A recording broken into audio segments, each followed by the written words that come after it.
Inilutang ang isang posibleng bagong testigo na makatutulong umano sa kaso ng mga nawawalang sabungero. Isa siyang master agent ng sabong sa Laguna na gusto raw ipapatay ng negosyanteng si Atong Ang. Magbabalita si Gary De Leon. Halal na konsehal sa Calamba, Laguna, si Arvin Manguiat. Pero sa aking panayam, umamin siyang nagsilbing master agent ng sabong sa Calamba. Bilang master agent, siya nagmi-middleman sa mga gaming platform at mananaya na nagre-recruit ng manlalaro, nagpoproseso ng taya at namamahala sa payout. Katropang araw kung ituring niya ang negosyanteng si Atong Ang at ang head of security ng Manila Arena na si Julie Dondon Patidongan. Pero nagbago ang lahat nang may sabongerong nagtangkang tumakas sa AA Cobra Farm sa Santa Cruz noong June 2021. Nagpatulong umano ito kay Manguiat na makipag-ayos kay Ang, pero siya ang napasama. Sabi ko doon sa friend ko na malapit din kay Sir Atong Ang na tulungan namin. Kaya naging suggestion naman niya, pag nilapit natin yan, baka maging suspect pa tayo. Tayo pa pagsuspecha na nagpipinang Star Guy. Ilang linggo matapos niya itago ang sabungero, tinambangan umano si Manguiat habang sakay ng SUV. 80 gunshot wounds daw ang kanyang tinamo sa iba't ibang bahagi ng katawan. Pero himala siyang nakaligtas. Solo lang ako doon sa sakyan ko kung magmamaneho. So may humarang sa akin na 2 Fortuner, tsaka may 2 motor. 6 yung namumutok sa akin na puro mga naka-Bushmaster. Kaya estimate ko, nasa kulang-kulang 200 na bala yung ginamit nila sa akin. Buong paniniwala noon ni Manguiat, si Patidongan at ang mga kasabwat na pulis ang nasa likod ng pananambang sa kanya.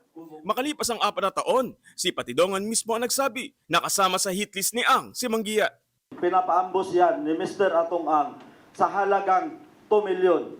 Dahil ang akala ni Mr. Atong Ang ay ito si Arvin Manguiat, siya ang pinanser ng Manchuchupi.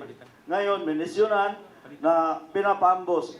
Kinabukasan, parang gusto na manghingi yung mga dumali kay Manguiat. Sabi ko kay Mr. Atong Ang, bakit ko bigyan ng 2 milyon yan? Hindi naman namatay si Arvin Manguiat. Kasi nung maambos naman ako, hindi ko sinaspect si Mr. Atong Ang. At wala sa hinagap ko na magagawa niya yun sa akin. Unang-una, wala naman akong naging utang nung master agent ako. Pero hindi raw muna magsasampa ng reklamo si Manguiat. Humiling muna siya ng ballistic exam at cross-matching sa mga balang ginamit sa kanya at sa mga baril ng mga pulis na sinasangkot ni Patidongan sa insidente. Ayon naman sa NAPOLCOM, napadala na ng summon ang 12 pulis sa affidavit ni Patidongan.